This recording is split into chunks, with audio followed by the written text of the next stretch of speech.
Hello, everybody, and welcome to the Fortress Comic News, episode 363. I'm one of your hosts, Chris, alongside my co-host, Mike. What's going on, Mike?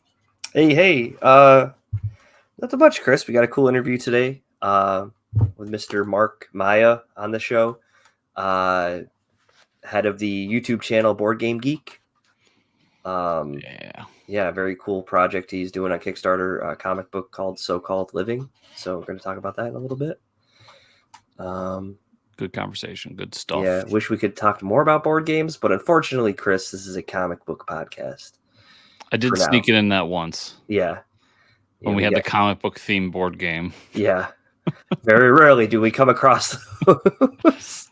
But when we do, hey, we got another video game, comic book video game today to talk about, though, so we can talk about that in a little bit. Yeah. That's always fun. Yeah, it's always a good time. Yeah, go ahead.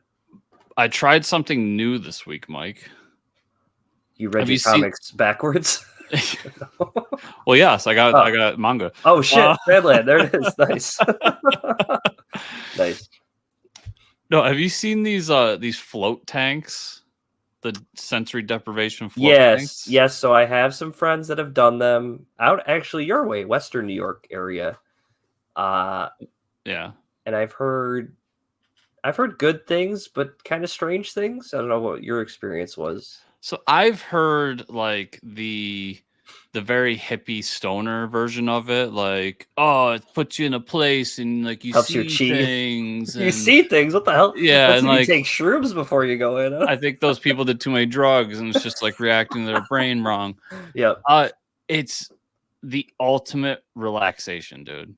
So this is what I vision, Chris. Okay. If anybody's ever watched Ben Affleck Daredevil, when he goes to sleep at night, I try to forget about that movie, but I think it's a coffin that he sleeps in, but he like submerges himself like almost completely underwater where it like covers his ears. Yes. To like tone out everything because he has a heightened sense of everything except he's blind. But is that what it's like? That is exactly what it's like. Except you're in so there's different versions of it. There's one that's just like a giant pool. Yeah. And that's what I did. It's like a room. Like a swimming pool side? Like no, I shouldn't say giant pool. It's like a big bathtub. Okay. Like and it's a room, but the room is soundproof. Yep. And they give you ear plugs. Okay. And you literally just lie there in float? this water that has like Epsom salts and shit in it. So the only annoying part is like you're very salty afterwards. And I'm salty enough, Mike. I don't know. Yeah, you don't need more salt. Yeah. And it's literally just like lying there and just, I don't know, just complete silence. And the weird part they have to get used to is that your body there's no anchor to anything. Like you're just there. And it's almost like you're in, I've never been in space, but it's almost like you're in space. And like space, everybody. Just like nothing around you. Yeah, that's crazy. And you do like have moments where you're like, fuck, my body's like, I thought my body was just like shifting as if I was in zero G. You weren't moving at all. Yeah, and you're just there. But literally it comes to an end. They like play the soft music because it is like very like when you open a chest in Zelda. Yeah, basically. And that happened, and it was an hour. And I remember at one point I was sitting there, I was like, I've been here for 10 minutes, and I don't think I could do this anymore. Yeah, I would probably freak out. And that thought came in my head, and minutes later, the music came on, and I'm like, I've been in here for an hour? That's crazy. It's like the hyperbolic time chamber, folks. Yeah. Dragon Ball Z reference. I wouldn't time. I'll ever do it again, but it was interesting. So I've had an experience with... So a lot of our customers make machines that have to be isolated in these chambers that don't generate any noise. And they have like microphones in there to listen for defects. And I got to go in one of these rooms and we shut the door and I immediately like complete silence. But then it's weird. When I was in the room for like 30 or 40 seconds, my brain or my ears, I firmly believe I have some sort of tinnitus just from like fucking up my ears through all the concerts over the day. But like if I do, you do. Yeah, oh for sure. And I hear like your brain almost generates noise. It's so quiet. You know what I mean? Did you have that experience or no? A little bit, yeah. Okay. Like your brain's almost like, no, it's too quiet. I'm like, you gotta hear something. And it's like you almost start to hear shit, which is insane. Dude, it's so weird because I've never lived in a big city. Like I know you've lived in cities. Yeah. But like not like New York City or anything. But like I've never even lived in like the closest thing to a city is the city I live in, which when you tell people when they visit where I live, they laugh at you. Yeah, and it's literally a city, but when you say that, they're like, "This ain't a fucking city." This ain't a city, bro. Yeah, but by definition, we are a city. Yep. I've lived there, and I've lived out in the country, and like both have their own like background noise. They have their noises, yeah. And to literally have nothing is so surreal. It was an interesting experience. I would recommend. I'm not gonna say like it's gonna fucking change your life or you're gonna fucking see shit or anything. I'm not doing that. I'm just it's an experience. Yeah. And I would recommend trying it out. Yep. You'll see MODOK. MODOK will come to you and speak. So funny part to that, but real quick, there's also couples versions where you can have two people in there at once. So you can do it with like your girlfriend or your wife or whatever. Yep. But I did wear my MODOK t-shirt to the place. So nice. They should call them MODOK takes because that's probably what it feels like to be MODOK all the time because he's like floating, right? But why isn't that what it? Yeah. So you got to feel what it was like to be MODOK. Yes, that's really what I was going. That's really like, what the experience was. What's funny though is I always think like whenever you go somewhere, like how you present yourself, people have because we do it when we see somebody coming. Like you have an image in your head of what that person is. Yeah, right. And I present myself very like rednecky. Yep. And I walked into this place and they're all just like chilled out hippie dudes. Yeah, like dispensary workers. Yeah, dude. And I walk in with a MODOK t-shirt, a Phillies hat, and a camo shirt or coat on. And I'm just like, I'm here to do it. Throw me one of them gosh darn guys tanks. Just like, I think he's gonna shoot us. Throw me one of those gosh darn tanks. Get me in there. That's awesome. It was a good time though. Yeah. That's a cool experience. No, I got to try that sometime. Trying new things, Mike. Yeah. In my old age. And you probably can't read comic books in there though because they get wet and soggy. No, that was a disappointment. I am behind on my comic reading, so you're like, this is an hour I could have been reading comics. Yeah, to waste an hour just floating there, like just what the floating. fuck? I just floated for an hour. I could have read. All right, we got a great interview today, so let's just dive right in, Chris. Let's go. So this is really funny because I read this news this morning, had no fucking clue that. I mean, we've had such a big space in like with the jumble of the Invincible animated show. I didn't even notice this, and I don't know if you had. I meant to go back and listen. To see, and because I really don't have time for that. I'm floating in tanks, Mike. Yeah, you're floating. You can't go back and look for shit. So basically, part 2 of Invincible season 2, everybody is underway. The latest episode we learned about D.A. Sinclair has been recast. And originally it was Ezra Miller, who I completely forgot. It was Ezra Miller. Ezra had some controversy with him over the last year. We don't need to get back into it, but Amazon decided to, move forward with the character having Eric Baza voice the character. He also was the choice to recast Ezra Miller as the character Jimmy Pesto in Bob's Burgers, which I also didn't know he was in Bob's Burgers. But it seems to be when you're in a situation where it's just a voice, you could really drop them in and nobody wants to deal with controversial shit, or if you're being a jerk, it's going to happen. Just don't kidnap people. Yeah, just don't kidnap people. Don't start cults, No,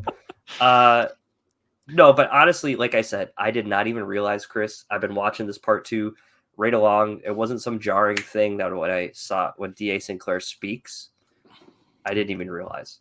So I read this news before I watched the episode, so I had the opposite of you, and I still didn't notice the difference. Okay, so we're on the same page here. Yeah, I'm guessing this Eric guy is like doing. I'm guessing he's like a good sound-alike. Yeah. Or I just don't remember what season 1 was. And D.A. Sinclair was like, probably not that. I mean, he's not that prominent in season 2. No, but I mean, yeah. it looks like he's gonna be prominent here in the future based on what happens in the episode. But there's so many friggin' storylines going on. We'll talk about it in a second. Yeah, it's interesting, and like you said, when it comes to cartoons, to be fair, I still haven't watched the new season of Rick and Morty, but like that was the one where I was like, I don't know if you can replace him. Outside of that, like that's literally what voice actors do. So a replacement voice actor is not that. I mean, I don't want to say not that difficult.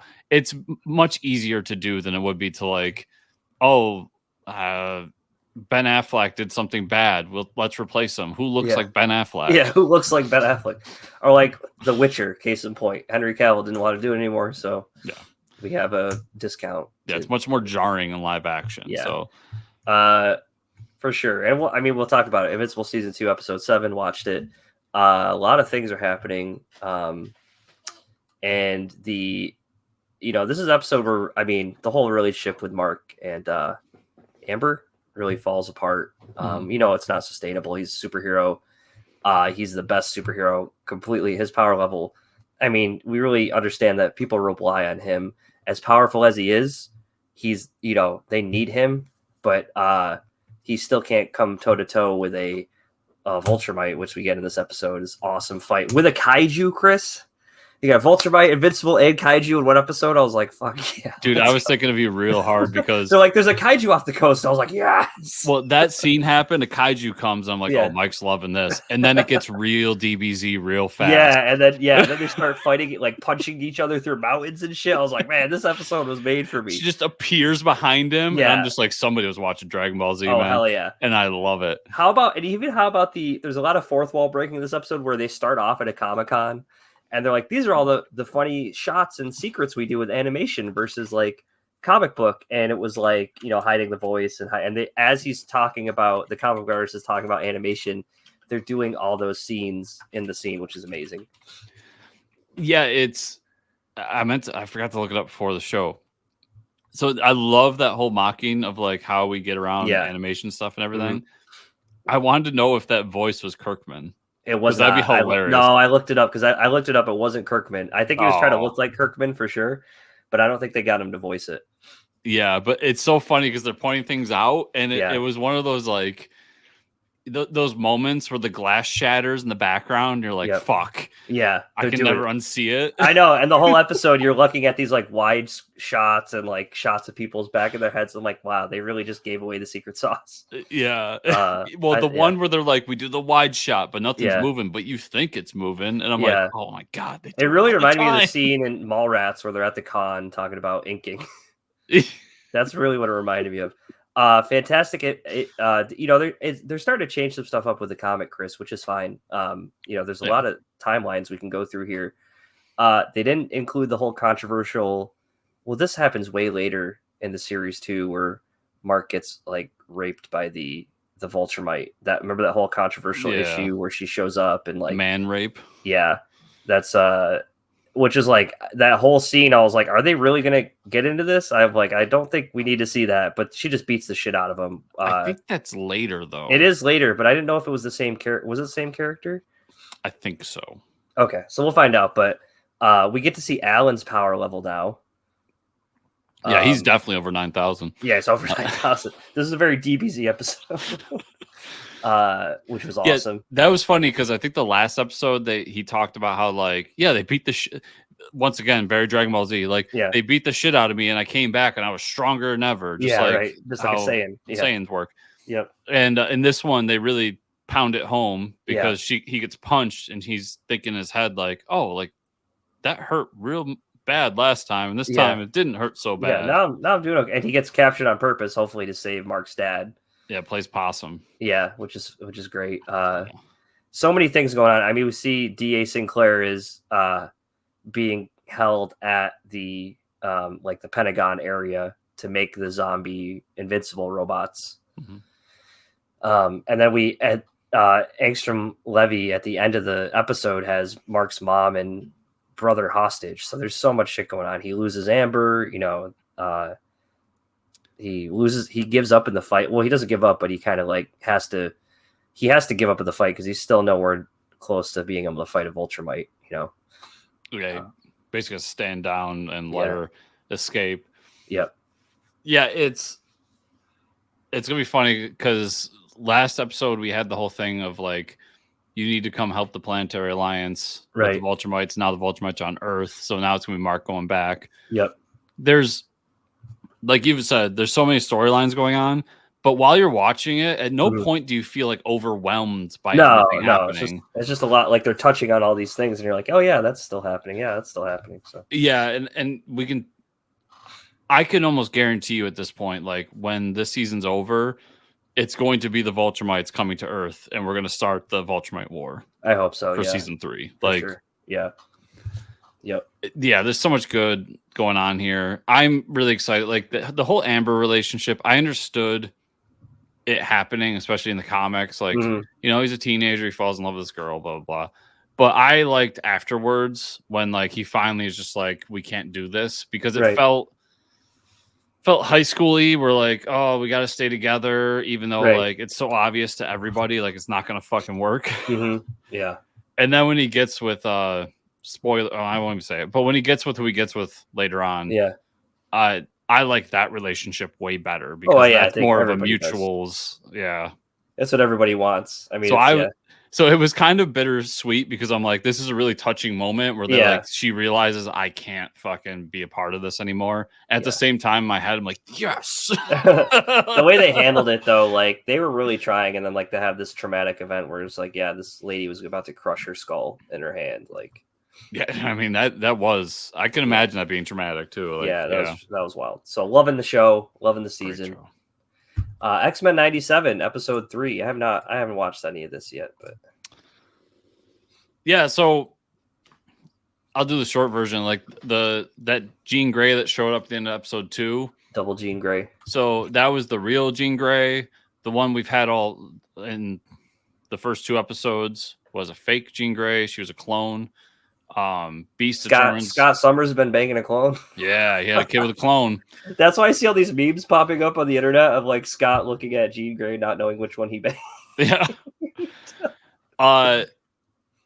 This episode had a lot of good stuff. So like, Mike, I'll test your X-Men knowledge a little bit. Okay. So clones, who do you think's involved? Is it Colonel Stryker? Mr. Sinister. Oh, okay. Mr. Sinister is the big bad. Okay. He wanted to he took Jean Grey away, cloned this new Jean Grey, and basically put a trigger in her where he could take control. Oh. Because he needed the mutant baby of Scott Summers and Jean Grey, who is Nathaniel Summers, who is Mike. No clue, Chris. Oh my God, it's Cable. Oh shit, it's Cable. Well, that's a crazy. Yeah, okay, that's even crazy. I didn't know Cable was the son of them. Yeah, comes from the future. Yeah, I know that. So he gets the baby, and then Mr. Sinister takes the baby. They're able to like get the clone Jean Grey to like snap out of it. They go to save the baby, but by this point, Mr. Sinister's already injected him with the technovirus. Oh shit. So the baby's like fucked. They got Bishop here the whole time, and they're like, it's comic book shit. Yeah. Beast at that moment's like, "Whoa, what do you know? I just finished fixing Bishop's time band that I've been working on for 8 seasons now." Wow. Of course he did. And so Bishop takes Nathaniel into the future to try to see what's going on. So 100% we're getting Cable. Oh, that's awesome. At some point. That's awesome. Which I always like Cable. Like, I thought he's cool. Yeah. And we get Mr. Sinister, who was always like a villain I enjoyed in that cartoon, and cool. Just in general. And then like the real Jean Grey is back. The fake Jean Grey decides to like go off and figure out who she is. And it creates this dynamic of like, they don't know whose memories are whose. Oh, interesting. And when they were taken away. So now like Scott and her's relationship is all fractured. Oh, and whatnot. There's a lot of cool stuff going on. That's awesome. I think the first 2 episodes were good. This episode was great. Awesome. I really enjoyed this episode. So Delicious in Dungeon episode 13, which I watched, where shit hits 11, and so all the fun happy-go-lucky Delicious in Dungeon is gone. And this is like the Empire Strikes Back of Delicious and Dungeon, right? So we know the whole blood magic thing. The Mad Mage shows, or the person that works for the Mad Mage of the dungeon shows up. After we just resurrect the main character's sister. I don't know any of the character names really, except for Senshi, the dwarf. Because he's the best. Because he's the best. And they essentially this, like, they're a mage themselves, I think, right? Some sort of mage. Yeah, they were using some ancient magic because the elf woman recognized it. Yeah, during the battle. And because they used the dragon to resurrect her, and the dragon works for the Mad Mage, they were able to control the sister and be like, okay, well, now you're going to go report back to the Mad Mage. Meanwhile, the orcs show back up, and they need to, like, it's weird because they don't do what you think. They do the typical RPG thing, is like, listen, we're going to have to fight another boss, so let's go back to town, resupply, and then we'll head back out. And that's, like, to me, this is like the end of the campaign, like chapter 1, right? So if you've ever played an RPG or D&D with your friends, this is like, okay, we killed the first boss, let's go regroup, buy some shit, and then go back in the dungeon. Yeah, and I'm interested to see where it goes, because the halfling seems to be like, don't go back. Just, I get it's your sister and all, but, like, it's a lost cause. And I wonder if he's going to book it, and maybe we get new party members. Yeah, new party members would be cool. Yeah. So I'm really interested to move forward with it. So if they leave, I could see that red-haired person showing up. Yeah. Enjoying what was Barbarian? She? Yeah, some sort of barbarian. Yeah. And it also it was a cool moment because, I mean, this is a very serious episode, and it's probably, like, because I was enjoying it for its fun lightheartedness, it's probably, like, my least favorite episode. Right. But at the same time, it's good. It's still a good episode. It's still really good. And it almost resets the whole show to be like, oh, we gotta go back to town so that we can go back into the dungeon and, like, cook new food while we go on this adventure again. So I'm really interested to see where it goes. But Delicious and Dungeon is so good, man. Yeah, I know. It really is. I almost wonder if this is, like, a stopping point for a while. Like, I don't know. We're 13 episodes in. I'm not sure how many episodes are supposed to go. I thought it was supposed to go, like, some ridiculous amount. Oh, maybe it's 26 episodes then? Let's see. Because I guess, well, some animes have gone over 20 for one season, or unless they take a break in the middle of the season. But Season 1 episode length? Well, either way, I mean, it's if people are going to jump on, like, this is a stopping point for sure at episode 13. I think we're getting to... Yeah, it seems like 24 episodes. Okay, so we're at, like, the halfway point of season 1 then. Yeah. But, all right, overall, still a good show. Yeah, great show. I really enjoy it. Yeah, loving it. Video game news, everybody. We don't get to talk about this a lot. So Marvel Games announced a new 6v6 hero shooter by the name of Marvel Rivals. Chris is going to pull up the trailer without any audio here, but take a look at it. I haven't seen anything about this. Is it a first-person shooter, Chris? Third person. Third person. So It gives me Spite. Okay. Vibes. Yep. Yeah. So Smite is like a mobile battle arena, right? Yeah. Was that I mean, I saw it on Xbox and everything, but yeah. So Smite is like third person, but it plays like a League of Legends, where it's like 5v5, 6v6. Okay. So yeah, I do. Oh, that's pretty cool the way they have it. Like, you can play as Hulk.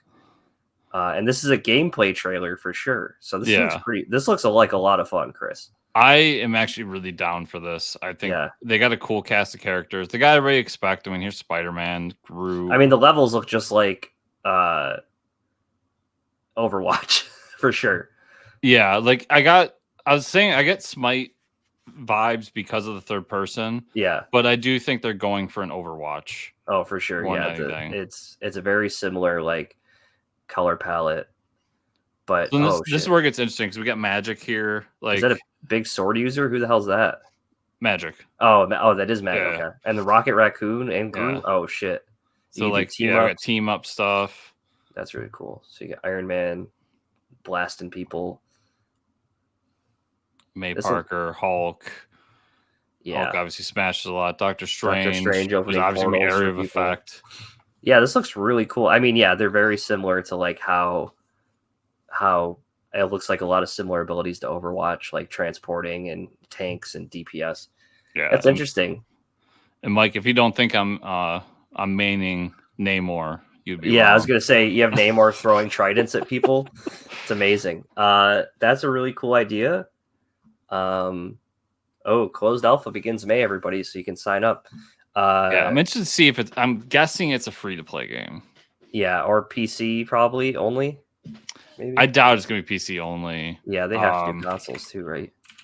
I'm pretty sure they announced it for everything. That's going to be huge. It's going to be super popular. So yeah, it's NetEase making it. I can't imagine it's not going to be like so many people are. If they do it right, if they do the launch right and release it well, like they don't do any of the no-nos that people have been doing lately, making games. Well, I'm sure there's going to be some ridiculous, microtransactions. Oh, of course, yeah, of course, especially. I guess they did only announce it for PC, so yeah, it looks like PC only for right now. But it's got it. You can't keep something like that on PC. You got to do. No, for sure. Because I'm sorry, this isn't League of Legends where I can see it staying on PC because it needs to be played that way. I don't know if Smite can be played on a console, but I've only ever seen Smite on a PC. Smite 100% is on a console. Oh, is it? Okay. Yeah. I just don't play enough console to know. Xbox. Yeah, it was on the Xbox One. Okay. So, yeah. So it could eventually go to a console. Oh, and Mike, just so you know, new crossover with Slipknot for Smite. Wait, what? How does that work? I don't know. Smite's about gods, anyways. But yeah, I could see building your initial audience on PC, and then maybe like next year saying, "Here's the Xbox, PlayStation version." No, it looks really cool though. Yeah. So, comic news: Marvel Comics is celebrating 20 years of Skottie Young variant covers. Amazing.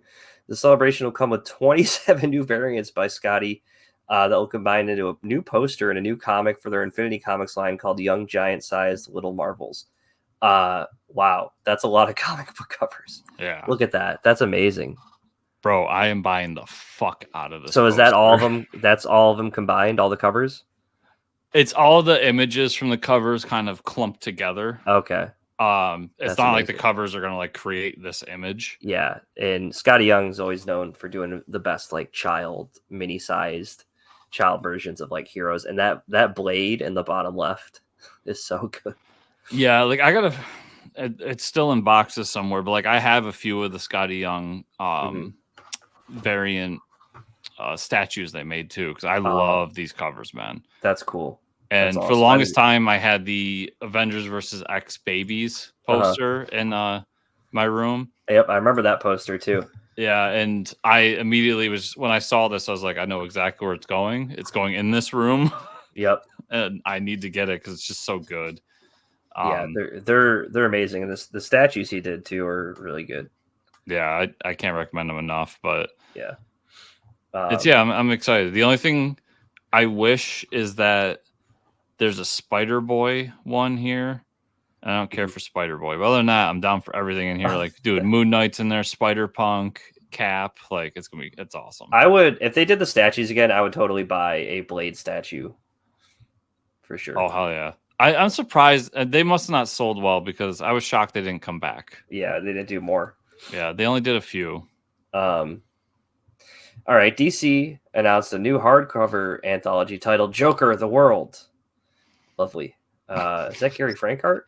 The new hardcover is similar to 2021's Batman the World, set to release September 17th. This anthology features creators from around the world like Jeff Johns, Jason Fabok, Satoshi Miyagawa, David Rubin, German Peralta, Alvaro Fong Varela, and more. If that wasn't enough for you, the story by Jeff Johns and Jason Fabok's story will be a 10-page epilogue to their controversial Three Jokers story. All right, goodbye. Next. Dude. So I think this is a Jason Fabok. Oh, it is a Fabok cover. Yeah. I see it now. But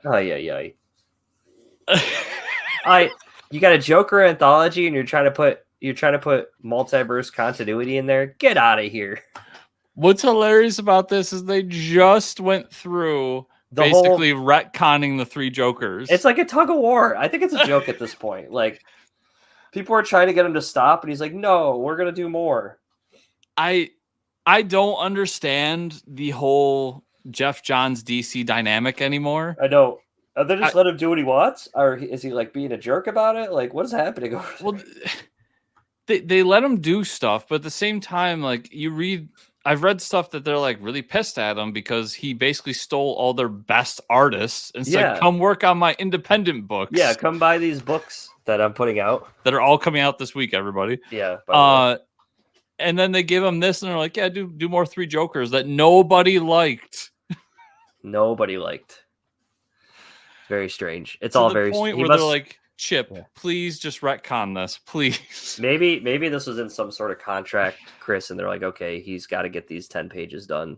I think this is a situation. So I read back in the day when EVS like went off the fucking rails. Yeah. But DC still had a contract that said you have to do this much content for us. Mm-hmm. So there was literally just them being like throwing stuff at them, being like, just finish, finish. So you can get the fuck out the door. Yeah, so you can leave. Yeah. I get the distinct feeling that's what this is. They're like, fuck, you can't put anything out on time. And then you keep pitching us 3 Jokers. Just finish this and go do your fucking Ghost Machine. Yeah, get out of here. Go to your Ghost Machine.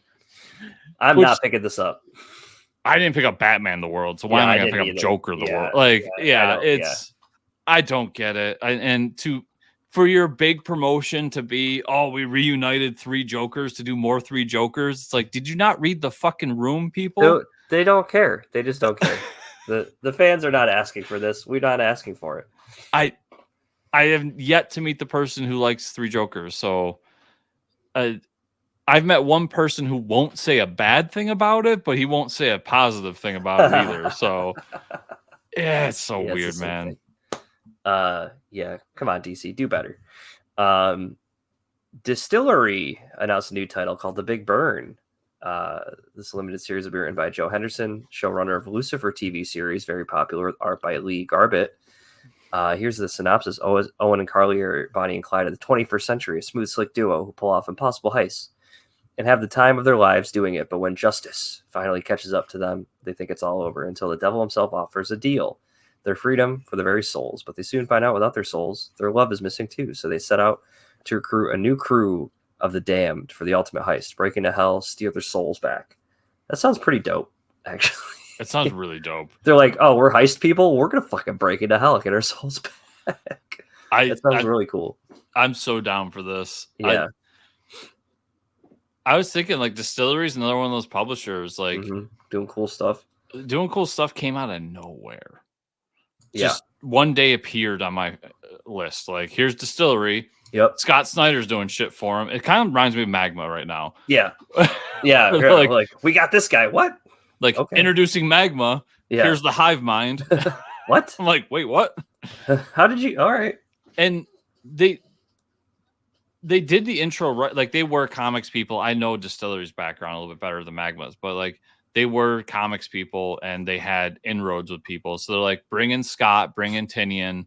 They'll do something, build us up, and Becky at that.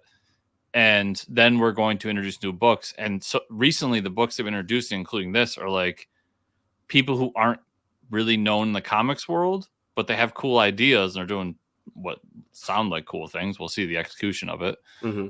And I'm down for it. I'm like, I want more cool comics. So I'll be keeping my eye out for this one. Yeah, this one looks cool. Yeah. What did we read this week, Chris? I read quite a bit. That's did I, so this should be fun. I read the latest. Well, I'd read a lot of trades actually, so I read the latest volume of Kaiju number 8, I believe, volume 9. This is the big one where all the kaiju, like the master villain, his plan starts to unfold, and we get a lot of kaijus showing up. So the humans are kind of pulling out their new weapons and stuff. So we're getting geared up for some huge epic battles for the next volume. So this is a fun one to see where the characters are evolving to. I read some stuff. The Kong versus Godzilla. So we get a lot of stuff for review copies. So we got Kong versus Godzilla prequel trade that I read. That was, I believe, Titan Comics. But so it's a prequel to the Kong versus Godzilla movie. And what I have to say, Chris, is that it leaves off like we get all this build up to like Kong doing something crazy or Godzilla doing something crazy, and then they say, go watch the movie. So, really fucking lame. We get a little bit of like the stuff they tell us about the universe. I don't give a fuck about. Like, I want to see the monsters fight. So, which, by the way, like, I'm guessing you haven't watched it yet. That movie snuck up on me, like everything seems to be doing. I have not watched it. No, I found out that Regal has a Kong versus Godzilla cup. Oh, in which the lid has a little Godzilla on it. So I had no idea. I gotta go now. And I've read reviews, and it's either this is the masterpiece kaiju movie that you've always wanted, or what a pile of shit. What the fuck is this? I have things. Yeah, there's no in between. Great. And I'm like, interesting. This is like what all the legendary Godzilla movies have been. Like, I don't know if this was hot garbage or if I had a lot of fun watching it. Yeah. Also, Mike, the Red Cross sent me a text message the other day. Yeah. And it's give blood now. Between these dates, get limited edition t-shirt. And I'm like, okay, whatever. Like, I get blood anyways. I'll do it. And my time was up where I can actually give blood again. So I scheduled it. And then they sent me a picture of the t-shirt. And it's a Kong versus Godzilla Red Cross t-shirt. Maybe the Red Cross is featured prominently in this movie because it's a disaster film. What the? I don't know, but I'll have to send you a picture of it. Yeah, that's awesome. So there's so they always say like not guaranteed or whatever, but like I'm gonna go in there and just be like, I want my damn Godzilla t-shirt. Yeah, I mean, it's gonna make me want to donate blood. I've never donated blood, but I want this fucking t-shirt. That's awesome. Tangent, sorry. So that's all right. Now I know about a t-shirt I need. Yeah, so the trade, I wouldn't recommend it, to be honest. I mean, hey, we get review copies for a reason. It didn't float my boat, Chris. I'm a Godzilla fan, and you literally, like, this wasn't a story that elevated the movie at all. It literally cuts it off and says, go watch the movie, which is I don't think is a very good way to go about storytelling. That's why I'm so rarely a like prequel or sequel to a movie comic guy. The JSA ones were good. They were like origins of each of the characters. If you wanted that origin, they don't really talk about it in the movie. Like, that's cool. It's not a guaranteed rule, but like generally I just don't mess with them. No, I agree. Unless it's like the sequel to Batman 89, which I end up not liking, but but the sequel to Batman 89, because that'll never happen again. And it's like, well, let's just continue this. Like, that's one thing. But like Flash is in theaters this month. Go check out the prequel comic. I'm like, nah, I'm good. Yep. I read a couple of Mad Cave because they're so generous with their review issues. I read Mushroom Knight Volume 1. I'd say if you're into fantasy, a very cool book. Very sword and sorcery, but like very trippy. It's a Mushroom Knight, so you can imagine it's very in tune with nature. I'd say the art is amazing. There's some weird stuff going on between their world and the human world. Like, this is a story of this knight carrying out a mission and like all of the surrounding fantasy of it. It's really cool, but it's kind of a trippy story, the overall plot, but like the things you get to see along the way are really cool. You would probably like it, Chris, because it almost reminds me of like Squarriors style. I wanted to check that one out because I got Squarriors vibes from it. Yeah. Other than the amazingness that is squirrels. Yep. Crusader Volume 1, actually probably one of my favorite books so far from Mad Cave. This is like a barbaric book. In the sense that it's brutal, but also very close to the style Barbaric by Vault Comics. It's a brutal book. This Crusader, like fighting the Crusades, gets transported to another world. He has to fight this evil, and like he's like kicking ass, but there's like actually magic and mystery involved with this evil. He destroys it, and it comes back maybe towards the end. Really cool 4 issues. I highly recommend that book. The art's amazing too. So that's Crusader. And then I had a couple other books that I read. I read Fantastic Four number 18, North and Gomez. This is another one of those one-shot stories. We get a little more focus on Franklin Richards, the son of the Fantastic Four, Reed Richards and the Invisible Woman. But he basically is like saving the Earth every night, is looking at like these invisible asteroids are hitting Earth, and he's really smart and like diverts them without people knowing. And there's some guy that's kind of like watching him. Like he knows he has powers and they're going to lay dormant for now, but I think some villain catches him doing it and is like, oh shit, this guy's actually like, I could thwart him and kill the Earth. But also we get to see Maria Hill and S.H.I.E.L.D. at the end is observing Fantastic Four, and they have a whole case file, like, because what happens is these asteroids start hitting the Earth, and the Fantastic Four combine their powers in a real weird way to like fight them. And Maria Hill at the end of it's like, okay, let's document that in case we ever need to fight them, which I think we're going to have to fight the Fantastic Four soon, Chris, maybe with this whole vampire event book coming. I don't know. But they clearly say, like, if they ever turn evil, here's our file on how to fight the Fantastic Four. Oh, so S.H.I.E.L.D.'s going full Batman. Yeah, pretty much. They're like the Amanda Waller right now. It was a good issue. Alan Scott, Green Lantern #5, Sheridan Torme. What a huge retcon for Alan Scott, Green Lantern. He's gay now. No, yeah. They made his lantern part of the original Spectrum. So like they come out and say like he has willpower.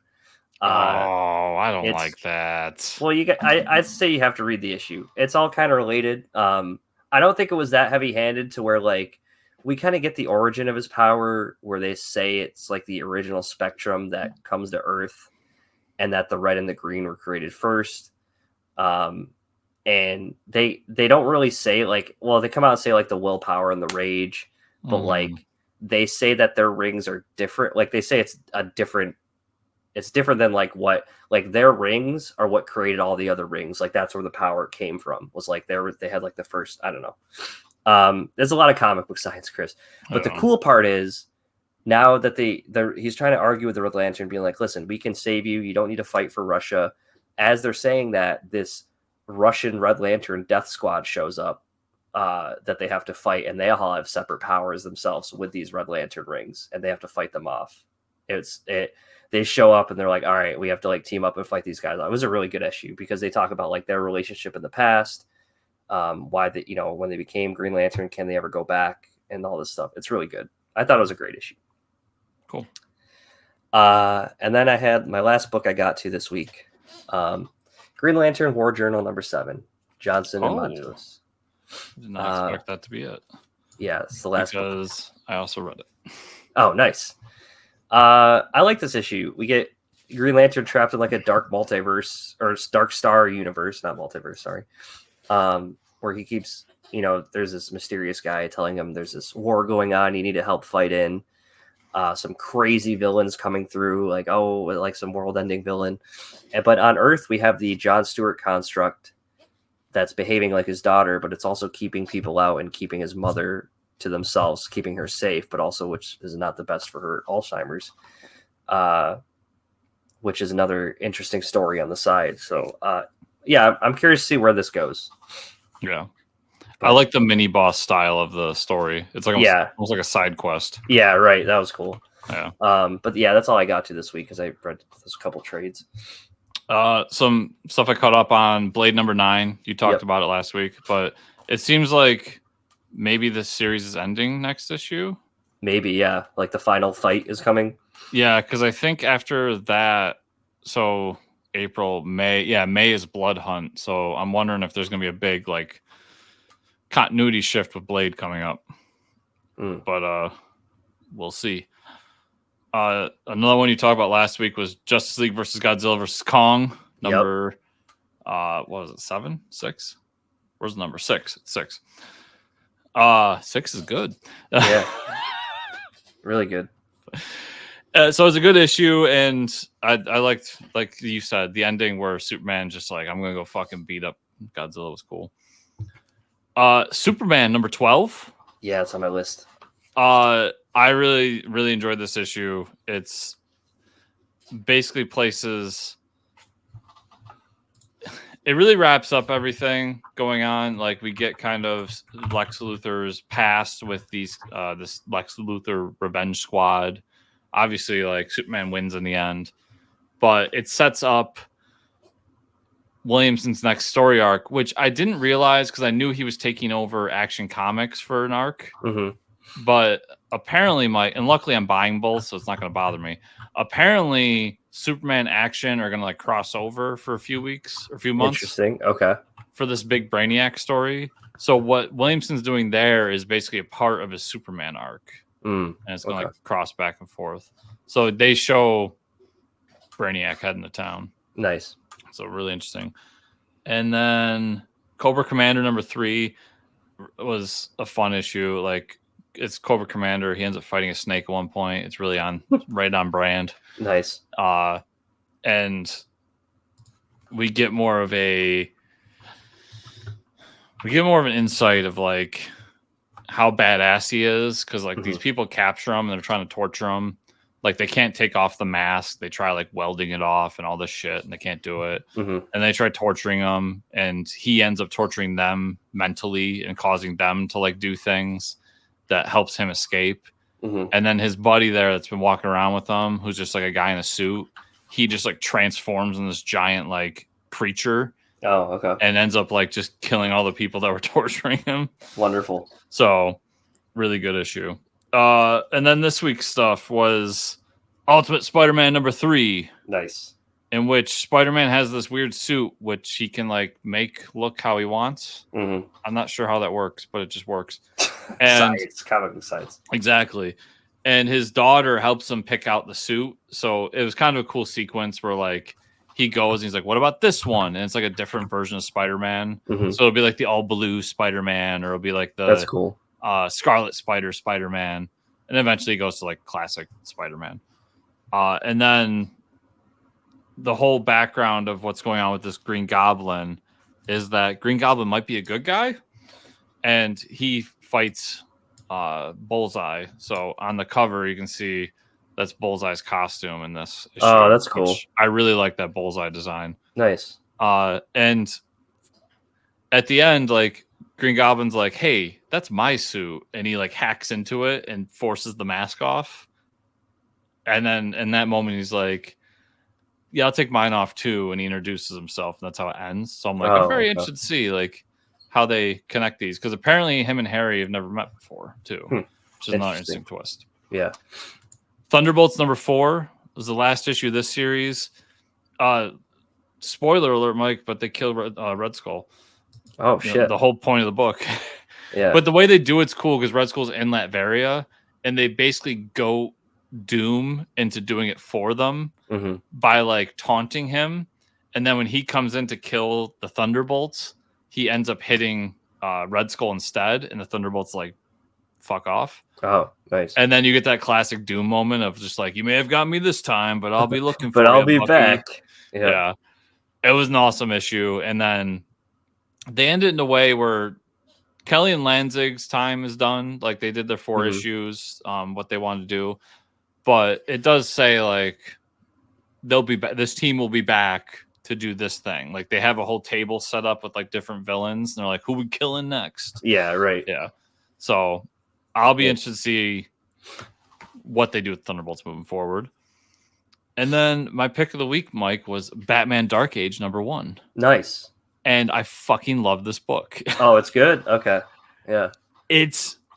So I'm going to describe it to you, and you're going to think it's not a Chris book, but it's Batman's origin story. Oh, shit. Uh-oh. But it's an alternate version of it where like Bruce isn't there to witness his parents die. And he just finds out that they're dead. And then it's him like growing up with Alfred, and he's just a little shit. Like, he's always getting in trouble. Yeah. He's always doing stuff. And then he can constantly get away with it because he's the heir to Wayne Enterprises. So Wayne Enterprises like has to give him legal help to make sure he never gets in real trouble until like somebody takes over temporarily. And we find out that they're like involved with the people that killed the Waynes. And when he finally makes like that last mistake, that guy pulls the legal aid from him, sends him to jail, and that like creates some clause where he loses all Wayne Enterprises. Oh, that's and he's crazy. Stuck in jail. Wow. So it ends with him like in jail, like, okay, like what do I do now? But he's like a spoiled brat. Yeah, he's so like he doesn't spoiled ass. Yeah. not really like clicking. Very little Batman in this book, to be honest. So be prepared for that. But I really loved the story they were telling. That's cool. So, and then Duke #4 came out, and it's a lot of action, and I really enjoyed it. Awesome. I haven't seen much of that. Let's see. Sandland. I read that. Nice. Kira Toriyama. Really, really enjoyed it. Everybody kept saying all the comparisons were like it's Akira Toriyama doing Dune, and I don't get that at all. Yeah, it's its own thing. It really is its own thing. Like it's this like post-apocalyptic thing. Water is scarce, so this guy's gonna go out and find water. He brings on these demons to help him, and they have to fight against the kingdom to get water. But like it's much more in depth than that because there's all these twists and turns.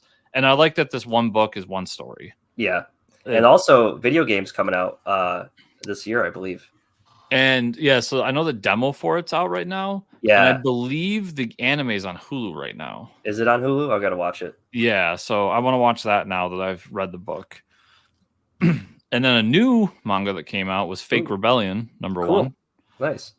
And this is another post-apocalyptic book, but it's in a future where like robots take over, and humans are basically they're placed in these categories of usefulness.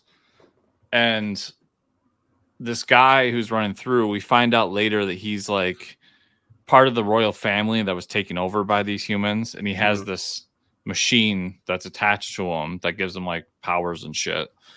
And so he's going around and trying to like save these different districts to start uprising against the machines. So that's the basic plot, but it's really about like him and going through and the interactions at each area, how he gets through. I really enjoyed it. The art's phenomenal, dude. Like I'll just pull out that's just a random page. Oh, that's sick. And I just really liked it. Yeah. It's done by Alien Books, who's like a newer publisher. And they do this weird thing. It's a soft cover, but it's got like a that's dust jacket on it. Yeah, that's pretty cool. Yeah. My only complaint about it is the binding kind of sucked, but we'll see. They're still a newer publisher, so at least for manga, they've been doing a little bit of comics over. They're the ones that just got the Valiant license, so I'll be interested to see how they upgrade their binding. Just 2 more. Speaking of Mad Cave, 2 review books. So Mugshots #1. Nice. These are both coming out in May, everybody. So I'm not going to spoil anything.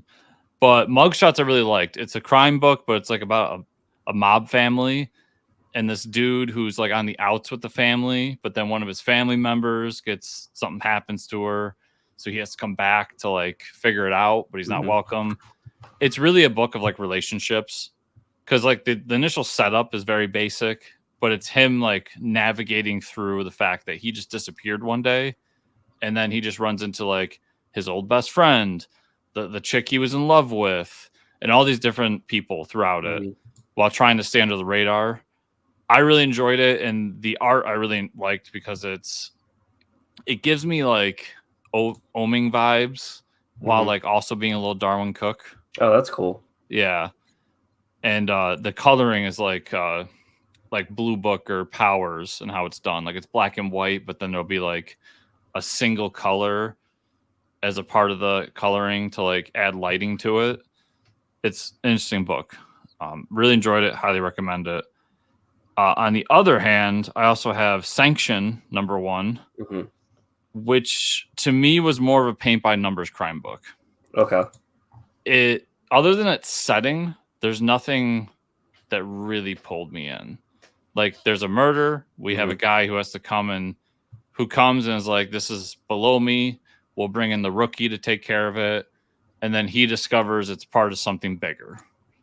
And you can kind of guess what the bigger is based on the setting.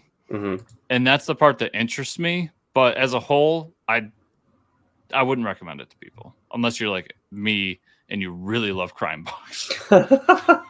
You got to really like it. Yeah, like if you're not into crime or you've never tried a crime book, this wouldn't be the one that is going to pull you in. Okay, understood. So that was a little disappointing, but there are threads to pull at that could be better moving on through the book, especially who ends up being like the organization that we're dealing with. Cool. Okay, Mike, that was everything I read this week. Where can people find you on the internet? More comics than me, surprisingly, but Fortress Ricker on Twitter. Where can they find you and or the show? You can find me at Fortress Chris on Twitter, also at chriscomicscorner.substack.com. If you want to find the show, it's at FortressComics_ on Twitter or at FortressComicNews.com. And if you want to support the show, like, subscribe, share, comment down below on this YouTube version, or if you're listening to the audio version, 5-star reviews are always a big help. And there's also patreon.com/FortressComics. Thank you all so much for watching and or listening this week, and we'll see you all here next week.